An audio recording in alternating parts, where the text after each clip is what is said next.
নির্বাচন যত দেরিতে হবে ষড়যন্ত্র তত বৃদ্ধি পাবে। স্বৈরাচার পালিয়ে গেলেও দোষরা বসে নেই তারেক রহমান। প্রাতিষ্ঠানিক সংস্কারের পর নির্বাচন, নাহিদ হত্যাকাণ্ডে বিচার না হওয়া পর্যন্ত ঘরে ফেরা হবে না সার্জিস। স্থানীয় সরকার নির্বাচন নির্দলীয় করার পরামর্শ বিশিষ্টজনদের। নির্বাচন ব্যবস্থা সংস্কার কমিশনের মত বিনিময়। প্রান্তিক জনগোষ্ঠীর উন্নয়নের তাগিদ রেহমান সুবহানের। ন্যায্যতা নিশ্চিতে সংস্কার চান হোসেন জিল্লুর।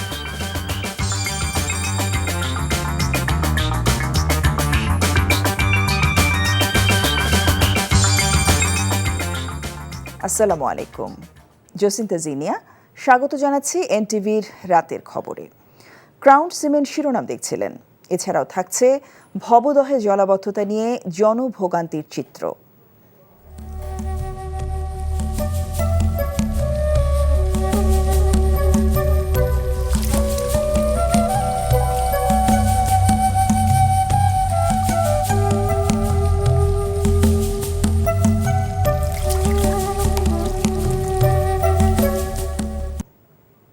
এবার পুরো খবর। বিএনপির ভারপ্রাপ্ত চেয়ারম্যান তারেক রহমান বলেছেন, ক্ষমতা জনগণের হাতে ফিরিয়ে দেওয়ার জন্যই নির্বাচন প্রয়োজন। নির্বাচন যত দেরিতে হবে ষড়যন্ত্র তত বৃদ্ধি পাবে মন্তব্য করে তিনি বলেন, স্বৈরাচার পালিয়ে গেলেও তার দোসররা বসে নেই। প্রভুদের সাথে নিয়ে তারা ষড়যন্ত্র অব্যাহত রেখেছে। চুয়াডাঙ্গায় জেলা বিএনপি দ্বিবার্ষিক কাউন্সিলে এসব বলেন তারেক রহমান। চুয়াডাঙ্গার রফিকুল ইসলামকে সাথে নিয়ে ইমরুল আহসানের রিপোর্ট। ক্যামেরায় ছিলেন হেলাল আহমেদ সজীব। 14 বছর পর চুয়াডাঙ্গা বিএনপির কাউন্সিল। নগর জুড়ে ছিল উৎসবের আমেজ। উদ্বোধন করেন বিএনপির মহাসচিব মির্জা ফখরুল ইসলাম আলমগীর। লন্ডন থেকে সম্মেলনে ভার্চুয়ালি যুক্ত হয়ে ভারপ্রাপ্ত চেয়ারম্যান তারেক রহমান বলেন, কাউন্সিলের মাধ্যমে নেতৃত্ব নির্বাচিত হলে দলের সাংগঠনিক ভিত মজবুত হয়। গণতন্ত্র আর ভোটাধিকারের আকাঙ্ক্ষা বাস্তবায়নে অন্তর্বর্তীকালীন সরকারকে সমর্থন দিয়েছে বিএনপি উল্লেখ করে তিনি বলেন, ভোট দেরিতে হলে দেশের সংকট বাড়বে। দেশের মানুষের ক্ষমতা দেশের মানুষের হাতে ফিরিয়ে দেওয়ার লক্ষ্যেই নির্বাচন প্রয়োজন, এবং নির্বাচন যত দেরি হবে, প্রিয় সহকর্মীবৃন্দ, প্রিয় ভাই বোনেরা, এটি হচ্ছে বাস্তবতা, তত ষড়যন্ত্র বৃদ্ধি পাবে। যেই স্বৈরাচারকে জনগণের অভ্যুত্থানের মাধ্যমে হটিয়ে দেওয়া হয়েছে, সেই স্বৈরাচার কিন্তু বসে নেই। সেই স্বৈরাচার কিন্তু তাদের ষড়যন্ত্রে তাদের দেশি বিদেশি প্রভুদের সাথে মিলে বসে ষড়যন্ত্র করেই যাচ্ছে। রাষ্ট্র মেরামতের ভাবনার কথা বিএনপি 2 বছর আগেই তুলে ধরেছে উল্লেখ করে তারেক রহমান বলেন, অন্তর্বর্তীকালীন সরকারের সংস্কারের উদ্যোগ এগিয়ে নেবে পরবর্তী নির্বাচিত সরকার। কিছু কিছু সংস্কারের কাজ এই সরকার শুরু অবশ্যই করতে পারে, আমরা চাইও যে তারা শুরু করুক, কিন্তু সংস্কার একটি চলমান প্রক্রিয়া। একজন শুরু করবে, বাকিরা তাকে সেই সংস্কারকে তারা চলমান রেখে সামনে নিয়ে যাবে, কারণ দেশের মানুষের চাহিদার সাথে সামঞ্জস্য রেখে পর্যায়ক্রমিকভাবে সংস্কার পরিবর্তিত হবে সময়ে সময়ে। বিএনপির 31 দফা প্রস্তাবনা প্রান্তিক পর্যায়ে নিয়ে যেতে নেতাকর্মীদের প্রতি আহ্বান জানান দলের ভারপ্রাপ্ত চেয়ারম্যান। বলেন, নির্বাচনী বৈতরণী পার করতে জয় করতে হবে জনগণের মন। দলের মহাসচিব বলেন, বৈষম্য বিরোধী ছাত্র আন্দোলনের সাথে কোনো বিরোধ নেই বিএনপির, তবে দেশের মঙ্গলের জন্যই দ্রুত নির্বাচন চান তারা। হুমকি দিচ্ছেন মাঝে মাঝে আমাদের কিছু নব্য নেতৃত্ব, বলছেন সব সংস্কার শেষ না করে কোন নির্বাচন হবে না। নির্বাচন বিএনপির জন্য চায় না।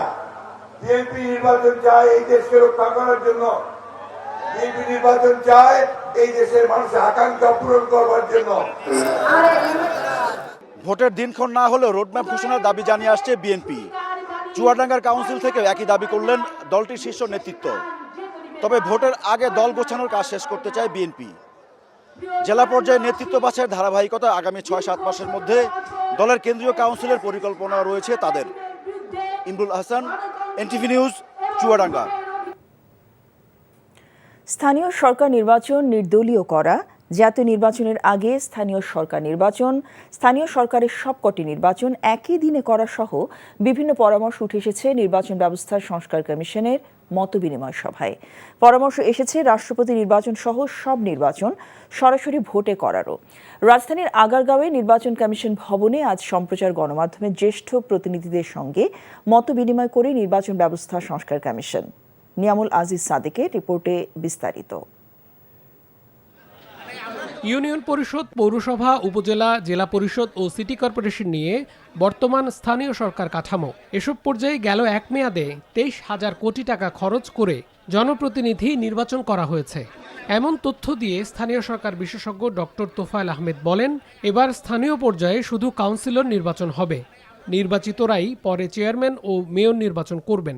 আমাদের কিন্তু একটা কম্প্রিহেন্সিভ লোকাল গভর্নমেন্ট সিস্টেম দেশে নাই। এই সংস্কারের একটা বড় কাজ হবে একটা সিস্টেম ডেভেলপ করে দেওয়া লোকাল গভর্নমেন্টের। একটা শিডিউল দিয়ে সবগুলো ইলেকশন করতে পারবো। পার্লামেন্টারি সিস্টেমে কাউন্সিলর এবং মেম্বার নির্বাচিত হয়। মেম্বার এবং কাউন্সিলররা পরিষদে গিয়েই কিন্তু তাদের এক্সিকিউটিভ কমিটি নির্বাচন করেন। এগুলো একই শিডিউলে যদি করতে পারি, তাহলে আমার খরচ চলে আসবে 600 কোটি টাকার মধ্যে। লোক লাগবে 8 লাখ, দিন লাগবে 45 দিন। নির্বাচন ব্যবস্থার সংস্কার নিয়ে ধারাবাহিক আলোচনায় অংশ নিয়ে টেলিভিশনের প্রতিনিধিরা তাদের মতামত তুলে ধরেন। তারাও প্রয়োজনীয় সংস্কার শেষে স্থানীয় সরকার নির্বাচনের পক্ষে মত দেন। স্থানীয় সরকার নির্বাচন নির্দলীয় হওয়ার এবং সংসদীয় পদ্ধতিতে নয় ওনারা বলছেন, কারণ ওখানে দলীয়করণ হতে পারে। তারপরে অর্থের উৎসের স্বচ্ছতা যেন নিশ্চিত হয়। কত শতাংশ ভোট পেলে নির্বাচিত হবে, যে 1%, 10% নাকি 50%-এর বেশি, এই বিষয়টার উপর রান অফ ইলেকশন হবে কিনা সে বিষয়ে তারা বলেছেন। বিনা প্রতিদ্বন্দ্বিতা যেন নির্বাচিত না হয় এই বিষয়ে তারা আলোকপাত করেছেন। বিশেষজ্ঞরা মনে করেন, আগে স্থানীয় সরকার নির্বাচন হলে সংসদ নির্বাচন আরও অর্থবহ হবে। Niamul Aziz Sadek, NTV news, Dhaka. জুলাই আগস্টে গণহত্যায় জড়িতদের বিচার এবং প্রয়োজনীয় সংস্কারের পরেই নির্বাচন হবে বলে জানালেন তথ্য ও সম্প্রচার উপদেষ্টা নাহিদ ইসলাম। বিকেলে সরকারি বিজ্ঞান কলেজের সায়েন্স ফেস্টের সমাপনী অনুষ্ঠানে তিনি কথা জানান। নাহিদ ইসলাম বলেন, যারা দীর্ঘ সময় ধরে দেশে গুম, খুন ও লুটপাট করেছে তাদের বিচারের আওতায় আনা হবে। দেশের প্রতিষ্ঠানগুলোকে ধ্বংস করে দেওয়া হয়েছে জানিয়ে এই উপদেষ্টা বলেন, প্রয়োজনীয় সংস্কারও এগিয়ে নেওয়া হচ্ছে। এছাড়া বিপ্লবের সুফল যাতে দেশের প্রতিটি মানুষ পায় সে লক্ষ্যে অন্তর্বর্তী সরকার কাজ করছে বলে জানান তিনি। এছাড়া জুলাই আগস্টে শহীদ এবং আহতদের মর্যাদা ও পুনর্বাসন নিশ্চিত করাও অন্তর্বর্তী সরকারের প্রাধান্য বলে জানান নাহিদ ইসলাম। গণ অভ্যুত্থানে যারা গণহত্যায় অংশগ্রহণ করেছে, যারা দেশকে লুটপাট করেছে, দুর্নীতি, গুম, খুন করেছে, তাদেরকে আমরা বিচারের আওতায় আনব। প্রাতিষ্ঠানিক সংস্কারগুলো আমরা করব এবং এরপরেই আমরা যে গণতান্ত্রিক রূপান্তর, সেই নির্বাচনের দিকে যাব। আজকে আমাদের তাই এই বাংলাদেশের কিন্তু এজেন্ডাগুলোই হচ্ছে সংস্কার, বিচার এবং এই শহীদ এবং আহতদের মর্যাদা এবং পুনর্বাসন। জুলাই শহীদদের হত্যার বিচার না হওয়া পর্যন্ত এদেশের ছাত্র জনতা খুনি হাসিনা ও তার দোসরদের রাজনীতিতে পুনর্বাসনের সুযোগ দেবে না বলে হুঁশিয়ারি দিলেন জুলাই শহীদ স্মৃতি ফাউন্ডেশনের সাধারণ সম্পাদক সার্জিস আলম। বরিশাল শিল্পকলা একাডেমিতে জুলাই শহীদ পরিবারগুলোর মধ্যে অর্থ সহায়তার চেক বিতরণকালে এসব কথা বলেন তিনি। জনযুদ্ধের এই শহীদদের হত্যার বিচার না হওয়া পর্যন্ত কোনোভাবেই ঘরে ফেরা হবে না বলে জানান সার্জিস আলম। আর খুনি হাসিনা ও তার দোসরদের পক্ষে যারা কথা বলেন তারাও ফ্যাসিস্টের দোসর বলে মন্তব্য করেন তিনি। অনুষ্ঠানে বরিশালে ৭৯ শহীদ পরিবারকে ৫ লাখ টাকা করে আর্থিক সহায়তার চেক হস্তান্তর করা হয়। এই যে আমার নবজাতক যে এখনো নিষ্পাপ ঘুমাচ্ছে এখানে, যে জানে না এই পৃথিবীতে বাবার মূল্য কি, বাবা কত বড় ছায়া এই পৃথিবীর, ওই খুনি হাসিনা সহ তার দোসরদেরকে এই জবাব দিতে হবে যে সে কি দোষ করেছিল। আমরা তো আমাদের জায়গা থেকে অল্প সময় সব ভুলে যাই। আমরা 16 বছর ভুলে গিয়েছি, আমরা ওই 36 দিন ভুলে গিয়েছি, আমরা এখন নতুন অনেক কিছু নিয়ে পড়ে আছি। আমার এগুলোর জবাব দিতে হবে ভাই, এই জবাব খুনি হাসিনাকে দিতে হবে, খুনি হাসিনার দোসরদেরকে দিতে হবে।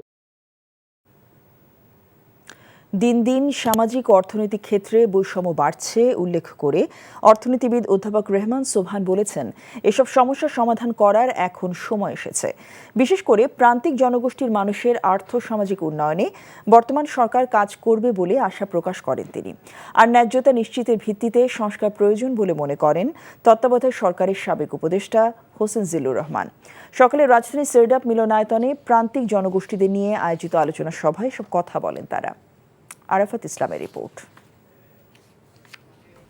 বৈষম্যের অবসান হোক এই স্লোগানে প্রান্তিক জনগোষ্ঠীর সাথে অংশীদারিত্ব উদযাপন এবং প্রকাশনা উৎসবের আয়োজন করে Bratyajon resource centre BRC, society for environment and human development SEHD এবং power and participation research centre PPRC.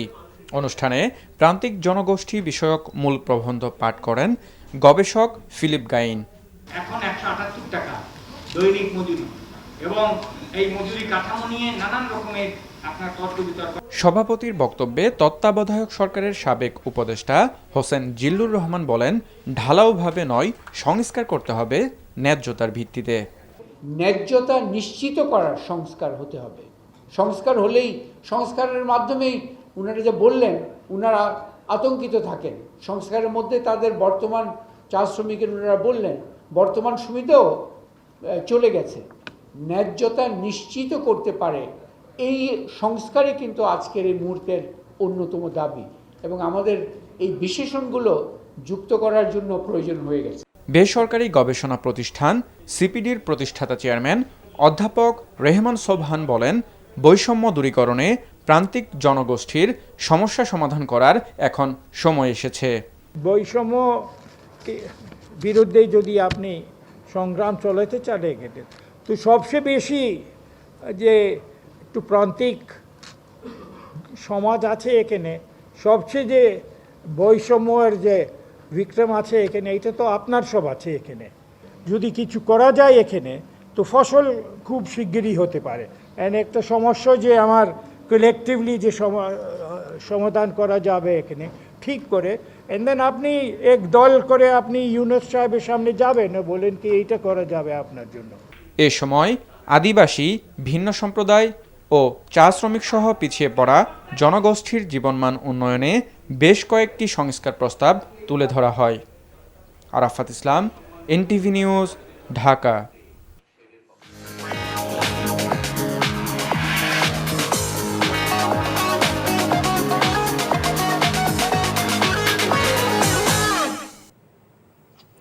নগদ নিবেদিত অর্থনীতির খবর।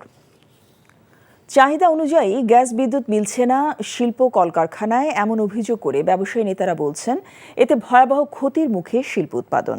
রাজধানী একটি হোটেলে জ্বালানি সংকট বিষয়ে বিসিআই এর আলোচনায় ব্যবসায়ীরা আরও জানান, বেশিরভাগ শিল্প নগরীতে গ্যাস ও বিদ্যুৎ সংকট এতই তীব্র যে ক্রয়াদেশের পাশাপাশি কারখানাগুলোর উৎপাদন কমেছে 40%। তবে জ্বালানি সংকট নিরসনের চেষ্টা চলছে বলে জানান বিদ্যুৎ ও জ্বালানি উপদেষ্টা ফজলুল কবির খান। নাজিবুর রহমানের রিপোর্ট।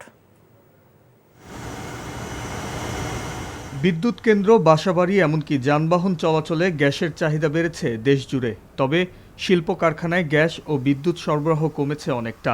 সেই সাথে দফায় দফায় জ্বালানির মূল্যবৃদ্ধি ব্যবসায়ীদের করে তুলেছে দিশেহারা। এমন বাস্তবতায় ক্ষতির মুখে রপ্তানি খাতসহ দেশের উৎপাদনমুখী শিল্প কারখানাগুলো। ব্যবসায়ীদের সংগঠন বিসিআইয়ের আলোচনায় বক্তারা বলেন, চাহিদার তুলনায় জ্বালানি সরবরাহের ঘাটতির কারণে ব্যাহত হচ্ছে শিল্প কারখানার উৎপাদন, তাই কমেছে রপ্তানি। সমস্যা সমাধানে বাসাবাড়ি ও যানবাহনে সরবরাহ কমিয়ে কারখানায় বাড়ানোর দাবি ব্যবসায়ীদের। তবে জ্বালানি উপদেষ্টা বলেন, নবায়নযোগ্য জ্বালানি উৎপাদন বাড়িয়ে সমস্যা সমাধান করতে চায় সরকার। জানান, জ্বালানি খাতে সরকারি ক্রয়ে গত 3 মাসে 370 কোটি টাকা সাশ্রয় হয়েছে। আপনি যতই বলেন আমি গ্যাসের উপর নির্ভর করবো, করবো, এগুলো কিন্তু আমাদের কাজে আসবে না। তো ওই জন্য রিনিউয়েবল এনার্জির জন্য আমাদেরকে বড়োভাবে যেতে হবে সব জায়গাতে। যেখানে বিনিয়োগটা হওয়ার দরকার ছিল সেখানে বিনিয়োগটা হয় নাই, যেখানে বিনিয়োগটা অপ্রয়োজনীয় ছিল, যেটা অপচয় হয়েছে, সেখানে বিনিয়োগটা হয়েছে। আমরা এই সপ্তাহে 40টা রিনিউয়েবল এনার্জি প্রজেক্টের জন্য অ্যাডভার্টাইজ করতে চাই। ব্যবসা বাণিজ্য খাতে বিগত সরকারের আমলে যেসব নৈরাজ্য ছিল সেসবের বিষয়ে অভিযোগ জানানোর বদলে সমস্যা সমাধানের পরামর্শ চান বাণিজ্য উপদেষ্টা। আমাদের যে শিল্পে গ্যাস সংযোগ যে নীতিমালা, এটা এক ধরনের দাসখত। এই দাসখত থেকে আমাদেরকে বেরোতে হবে, আমাদেরকে ট্রান্সপারেন্টলি নিজেদেরকে রেকগনাইজ করতে হবে। এই যে সার্ভেলেন্স ভিজিলেন্স টিম যখন বিভিন্ন সময় যাচ্ছে, বলা হচ্ছে this amount to a default, and then immediately you start negotiating with him, ভাই কত টাকায় সেটেল করা যায়। দেশের অর্থনীতির চাকা সচল রাখতে সরকারকে আরও আন্তরিক হওয়ার আহ্বান জানানো হয় সেমিনারে। Najibur Rahman, NTV news, Dhaka. ভবদহে জলাবদ্ধতা প্রকৃতিরই এক প্রতিশোধ। পরিবেশকে পাশ কাটিয়ে গ্রহণ করা প্রকল্পই গলার কাঁটা হয়ে দাঁড়িয়েছে। জলাবদ্ধতা অবসানে টিআরএম প্রকল্প বাস্তবায়ন চান ভুক্তভোগীরা। তবে বিশেষজ্ঞদের পরামর্শ, প্রাকৃতিক উপায়ে খুঁজতে হবে সমাধান। ভবদহে জলাবদ্ধতা নিয়ে ইমরুল আহসানের 3 পর্বের ধারাবাহিকের আজ দ্বিতীয় পর্ব। সাথে ছিলেন যশোরের সাইফুল ইসলাম সজল, ছবি তুলেছেন জামাল হোসেন। Bhabadah sluice gate. শ্রীনদীর গলা টিপে গেটটি বসানো হয় পাকিস্তান আমলে। 53টি বিলের পানি নিষ্কাশন হতো এ পথে।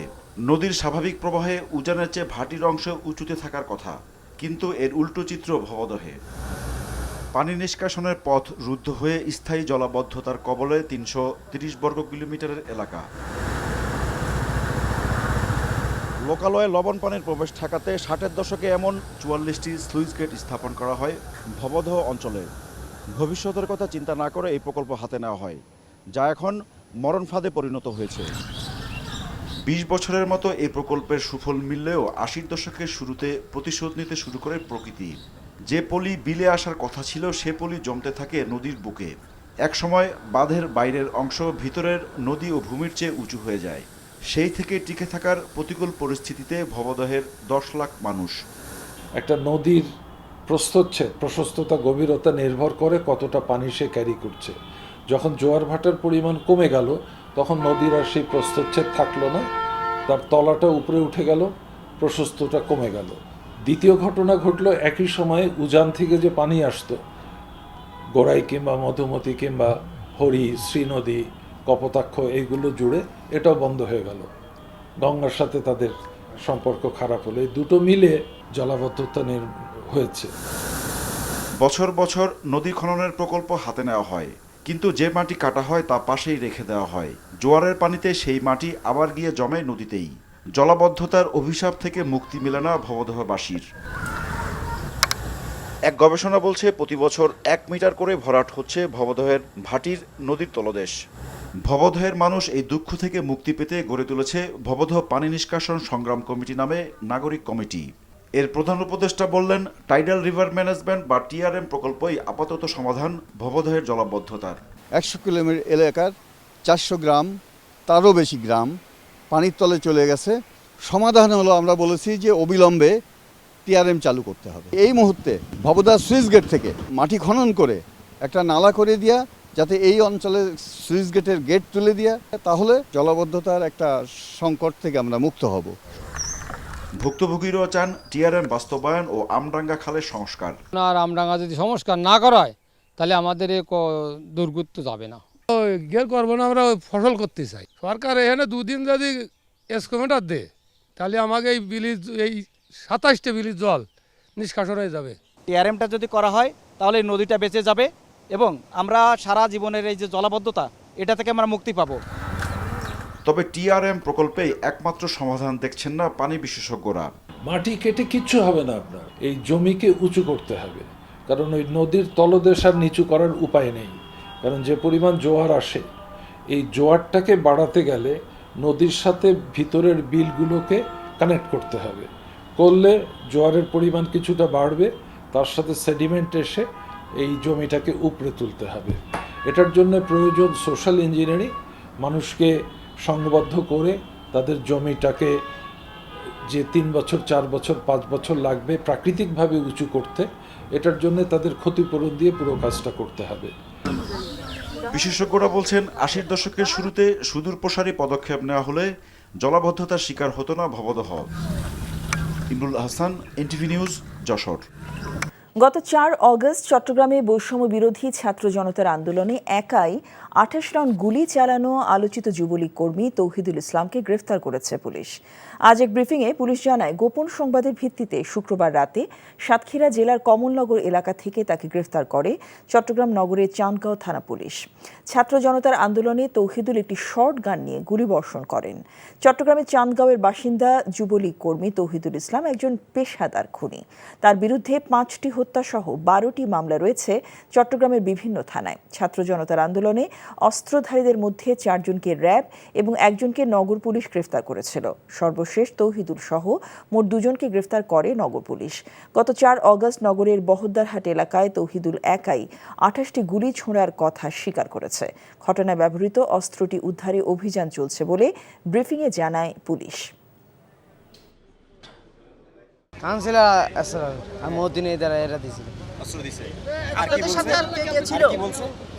মানে আমার পুরনো মামলা আছে, সব খালাস করে দিবে।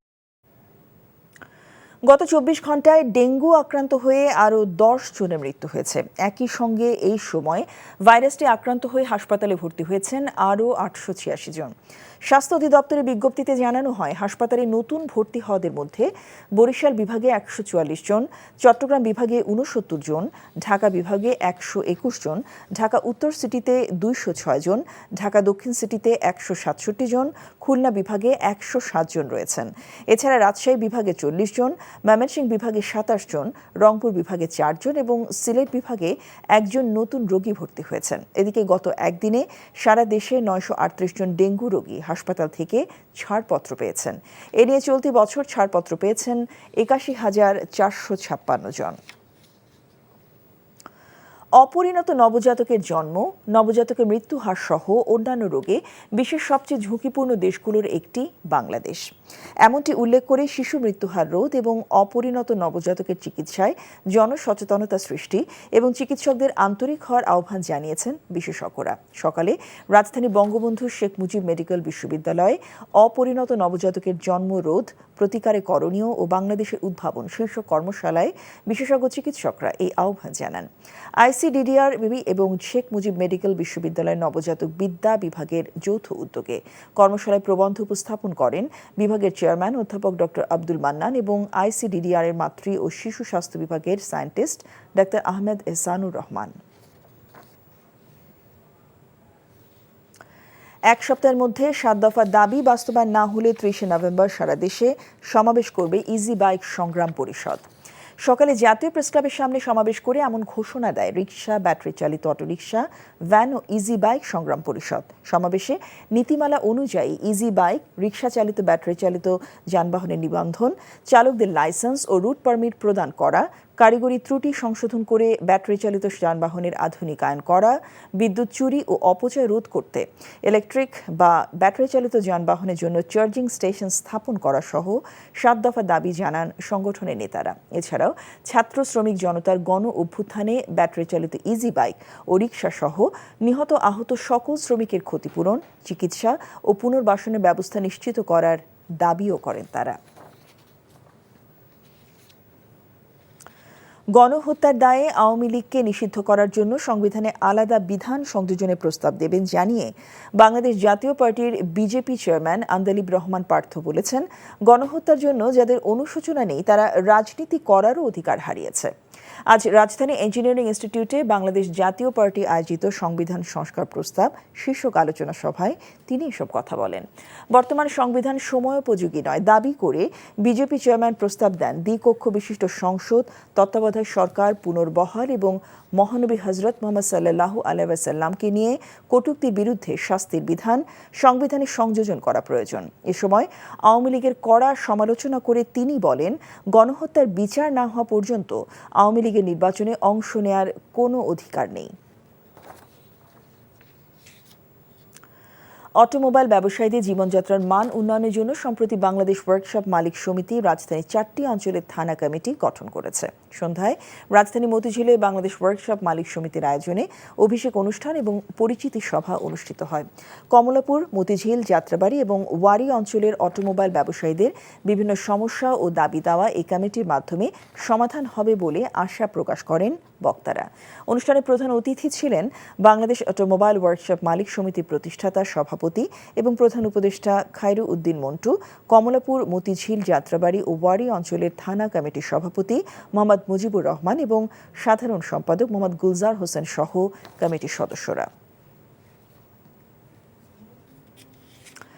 গ্রি এর উদ্ভাবনী প্রযুক্তি, কর্মক্ষমতা, গ্রাহকের সর্বোচ্চ আস্থা এবং সমাজ ও পরিবেশের প্রতি দায়বদ্ধতার জন্য বিশ্বব্যাপী আজ এই অবস্থান অর্জন সম্ভব হয়েছে বলে জানিয়েছেন গ্রি গ্লোবালের অ্যাসিস্ট্যান্ট প্রেসিডেন্ট কেভিন বাই। রাজধানীর একটি হোটেলে এক সংবাদ সম্মেলনে তিনি কথা বলেন। এ সময় তার সাথে ছিলেন sales director Ryan Chong. Kevin Bai বলেন, গ্রি এসি শূন্য মাত্রা কার্বন নিঃসরণ এবং পরিবেশ বান্ধব প্রযুক্তির জন্য বৈশ্বিকভাবে সর্বোচ্চ অ্যাওয়ার্ড পেয়েছে। বাংলাদেশও পেয়েছে সুপার ব্র্যান্ডের স্বীকৃতি। বাংলাদেশে গ্রি এর যাত্রা শুরু 1999 সালে। ইলেকট্রোমার্ট গ্রুপ বাংলাদেশে গ্রি গ্লোবালের প্রতিনিধিত্বকারী শীর্ষস্থান ইলেকট্রনিক্স ও হোম অ্যাপ্লায়েন্সেস পণ্যের প্রস্তুতকারক এবং বিপণনকারী প্রতিষ্ঠান। বিশ্বখ্যাত এই ব্র্যান্ডটি 2005 সাল থেকে ধারাবাহিকভাবে 18 বছর বিশ্বে 1 নম্বর স্থানে অবস্থান করছে।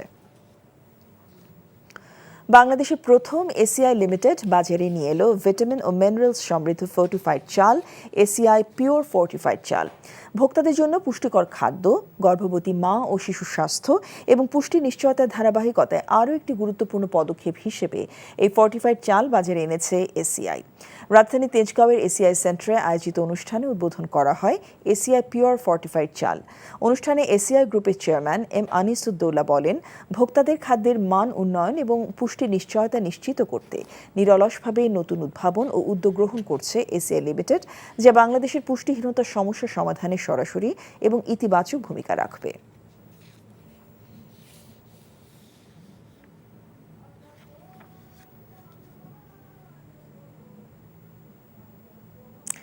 বাংলাদেশের বৈচিত্র্যময় সৌন্দর্যকে পৃথিবীর সামনে তুলে ধরার উদ্দেশ্যে ছবি, ভিডিও আর গল্প নিয়ে প্রতিযোগিতা রুচি বিউটোগ্রাম সিজন 6 শেষ হলো। 15,000-এর উপরে ট্রাভেল ছবি, ভিডিও এবং গল্প জমা পড়ে এবারে প্রতিযোগিতায়। সেখান থেকে 100 জন অংশগ্রহণকারীকে নেওয়া হয়েছিল মাস্টার ক্লাস পর্ব। চূড়ান্ত সাবমিশন থেকে বিচারকদের রায় এবং দর্শকদের অনলাইন ভোটের মাধ্যমে বেছে নেওয়া 74টি ছবি, 13টি ভিডিও এবং 16টি গল্প দিয়ে সাজানো হয় একটি প্রদর্শনীর। অনিয়াস প্রসেসে 3 দিন ব্যাপী এ প্রদর্শনী এবং পুরস্কার বিতরণের মাধ্যমে আয়োজনের ইতি টানা হয় এবারের সিজন। প্রদর্শনীর শেষ দিনে বিজয়ীদের মাঝে পুরস্কার বিতরণ করেন স্কয়ার ফুড অ্যান্ড বেভারেজ লিমিটেডের প্রধান পরিচালন কর্মকর্তা Parvez Saiful Islam, head of marketing জনাব ইমতিয়াজ ফেরোজ, লেখক কার্টুনিস্ট আহসান হাবিব এবং স্বনামধন্য চিত্রগ্রাহক রাশিদ জামান। নির্বাচন যত দেরিতে হবে ষড়যন্ত্র তত বৃদ্ধি পাবে, স্বৈরাচার পালালেও দোষরা বসে নেই তারেক রহমান। প্রাতিষ্ঠানিক সংস্কারের পর নির্বাচন, নাহিদ হত্যাকাণ্ডের বিচার না হওয়া পর্যন্ত ঘরে ফেরা হবে না সার্জিস। স্থানীয় সরকার নির্বাচন নির্দলীয় করার পরামর্শ বিশিষ্টজনদের, নির্বাচন ব্যবস্থা সংস্কার কমিশনের মত বিনিময়। প্রান্তিক জনগোষ্ঠীর উন্নয়নে তাগিদ রেহমান সোবহানের, ন্যায্যতা নিশ্চিতে সংস্কার চান হোসেন জিল্লুর। এই ছিল রাতের খবরে। এই খবরের ভিডিও সহ আপডেট জানতে ভিজিট করুন এনটিভি অনলাইন www.ntvbd.com। এছাড়াও এনটিভি জনপ্রিয় সব অনুষ্ঠান ও খবরের আপডেট জানতে ভিজিট করুন আমাদের ইউটিউব ভেরিফাইড ফেসবুক পেজ। রাত 1টায় মধ্যরাতের খবর দেখার আমন্ত্রণ রইল। সবাইকে ধন্যবাদ। শুভরাত্রি।